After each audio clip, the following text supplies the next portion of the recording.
Good morning साथियों, मैं doctor Zakir Hussain. Online classes के क्रम में आज हम राजस्थान के प्रमुख राजपूत राजवंश गुर्जर प्रतिहार के बारे में चर्चा करेंगे। ये राजस्थान की नहीं बल्कि उत्तरी भारत का महत्वपूर्ण राजवंश था और इनका जो समय था वो 550 से 1036 ईस्वी। साथियों, गुर्जर शब्द का प्रथम अभिलेखीय साक्ष्य पुलकेशिन द्वितीय के ऐहोल अभिलेख से प्राप्त होता है। चीनी यात्री हेनसांग द्वारा अपनी पुस्तक सीयूकी में गुर्जरों हेतु कुचीलो शब्द का उल्लेख किया गया और साथियों लगभग इसी समय अरब यात्रियों द्वारा गुर्जरों हेतु जुर्ज शब्द के उल्लेख का साक्ष्य 6वीं से 11वीं शताब्दी के मध्य देश की पश्चिमी सीमाओं को विदेशी आक्रमणों से सुरक्षित रखने के कारण ये प्रतिहार कहलाए, क्योंकि प्रतिहार का अर्थ ही है प्रहरी या रक्षक, तथा गुजरात प्रदेश में निवास करने के कारण गुर्जर प्रतिहार कहलाए। साथियों, गुर्जर शब्द के जो अन्य अभिलेखीय साक्ष्य हैं उनमें कर्नाटक से प्राप्त नीलगुंड अभिलेख, महाराष्ट्र से प्राप्त देवली अभिलेख, गुजरात के पाटन से प्राप्त राधनपुर अभिलेख, वेल्लोर तमिलनाडु से प्राप्त करहाड़ अभिलेख। वहीं प्रतिहार शासकों के जो अन्य महत्वपूर्ण साक्ष्य जिनसे प्राप्त होते हैं वो अभिलेख हैं प्रतिहार शासक बाउक द्वारा 1800 बल्कि 836 ईस्वी में स्थापित मंडोर अभिलेख, प्रतिहार शासक कक्कुक द्वारा 861 ईस्वी में जोधपुर से प्राप्त घटियाल या घटियाला अभिलेख। और एक इम्पोर्टेंट बात यह है कि इस अभिलेख में हमें सती प्रथा के प्रचलन का भी साक्ष्य मिलता है। साथियों, इसी प्रकार ग्वालियर अभिलेख जो 865 ईस्वी में मिहिर भोज द्वारा स्थापित था, और इस अभिलेख में प्रतिहारों की उत्पत्ति भगवान श्री लक्ष्मण से मानी गई है। हालांकि हम लोगों ने ये पढ़ा कि अग्निकुंड की उत्पत्ति में जिन 4 राजपूत राजवंशों के उदय का उल्लेख चंद्रप्रदाई ने किया, उनमें गुर्जर प्रतिहार भी थे। इसी क्रम में साथियों, राजगढ़ जो अलवर जिले में स्थित है के 960 ईस्वी के राजौरगढ़ अभिलेख में जिसकी स्थापना या जिसका स्थापना का श्रेय मदन देव को था, में भी गुर्जर शब्द तथा प्रतिहार शब्द का एक साथ उल्लेख मिलता है। साथियों, इस वंश के संस्थापक हरिश्चंद्र, जिनका समय 550 से 562 था, उन्हें गुर्जर प्रतिहार वंश का आदि पुत्र या मूल पुरुष भी बाण भट्ट रचित हर्षचरित्र में करने का उल्लेख है। साथियों, हरिश्चंद्र की आरंभिक राजधानी मंडोर को माना गया। इनकी कुल देवी चामुंडा माता, जो बाद में जोधपुर के राठौड़ राजवंश की आराध्य देवी भी मान्य रही, और इनका आरंभिक जो मंदिर था चामुंडा माता का, वो हम मंडोर में ही हमें प्राप्त होता है।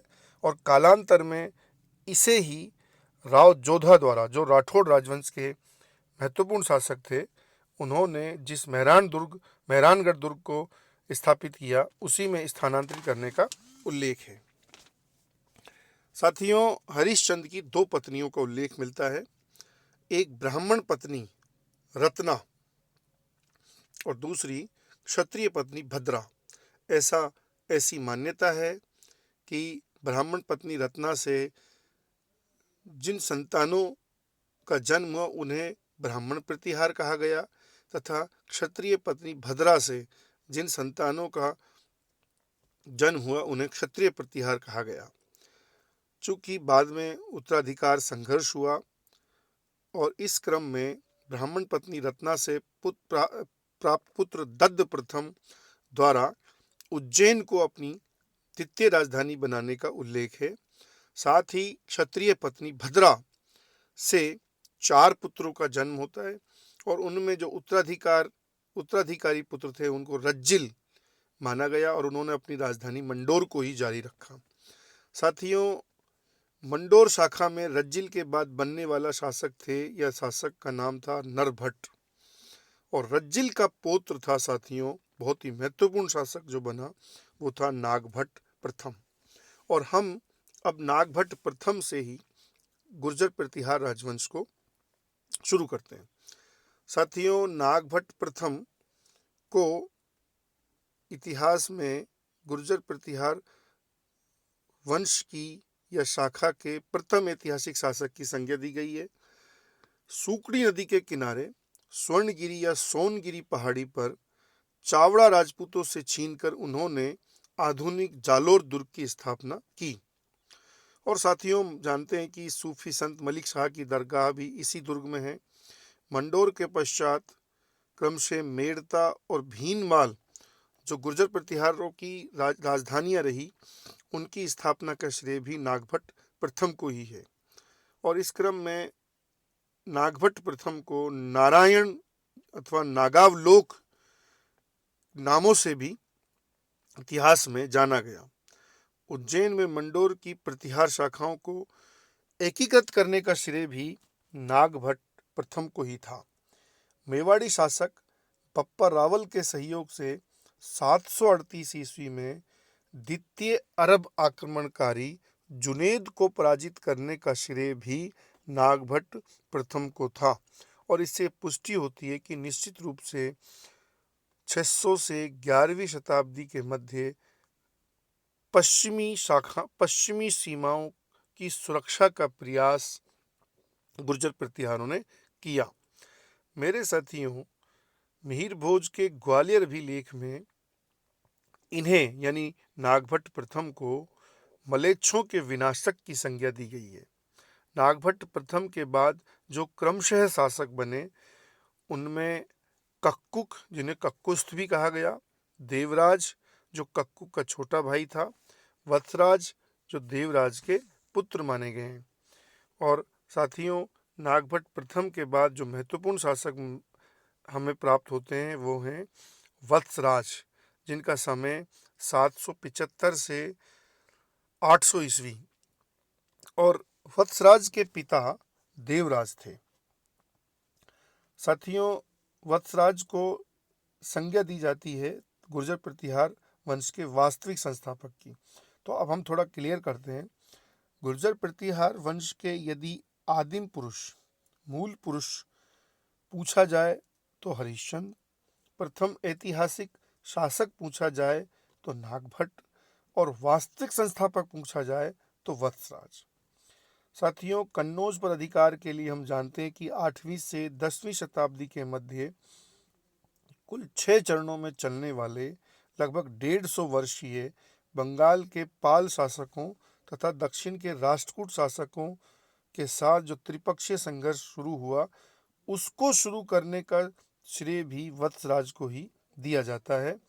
और इस हेतु प्रथम चरण में 783 ईस्वी में उज्जैन के आयुध वंशी शासक चक्रायुध और उनके सहयोगी पाल शासक धर्मपाल को पराजित किया।